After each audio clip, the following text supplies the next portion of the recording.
Hello there, my friends. Chris Marcus here with you for Arcadia Economics, and a fascinating story came out last week. Donald Trump now is not happy with his Treasury Secretary Steve Mnuchin, and this time it's over his Federal Reserve pick.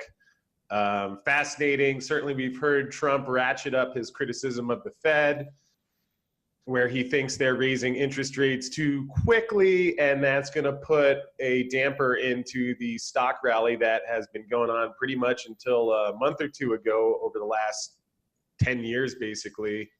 And now, on one hand, yes, he's correct that as interest rates rise, that's going to be a huge problem for the real estate, bond, and stock markets, which we have begun seeing play out over the past couple months. Yet, again, kind of a little bizarre, since Trump was talking about how the stock market was a bubble and how the Fed should be audited and a gold standard while he was campaigning. So we'll continue to wait and see what he's really thinking and feeling, but at least here expressing dissatisfaction with Steve Mnuchin, blaming him for the appointment of the Federal Reserve chairman, that is Jerome Powell. Again, I'm not a particularly large Steve Mnuchin fan. He's a former Goldman Sachs executive.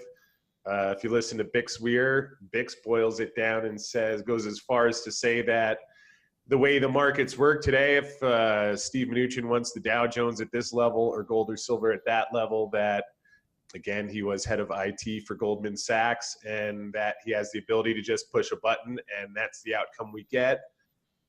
Years ago, I would have thought that was complete lunacy. Now, based on how much manipulation I've seen in all of these markets, I don't rule anything out, and that could well be, again, just the idea that a Goldman Sachs guy is running the show leaves me a little uncomfortable, especially based on all the things Goldman Sachs gets involved with. Although perhaps the highlight of the article, highlight, lowlight, Mr. Trump has mused to advisors about whether he should have tapped someone else, mentioning JP Morgan Chief Executive Jamie Dimon. Good Lord, I think there's a lot different from what Trump says and what's going on behind the scenes and what he actually believes.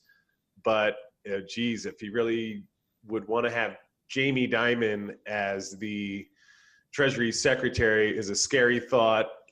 Again, my goal isn't to come on here and talk badly about anyone, although certainly as a silver investor who's studied the manipulation in that market, has come to believe that JP Morgan is the lead force in suppressing the price, which, keep in mind, one of their former traders did plead guilty to a couple weeks ago, while also implicating that his bosses were aware and that it was a bit of a firm-wide practice, and that is Jamie Dimon's firm. So let's hope Jamie Dimon is not the replacement for Jerome Powell.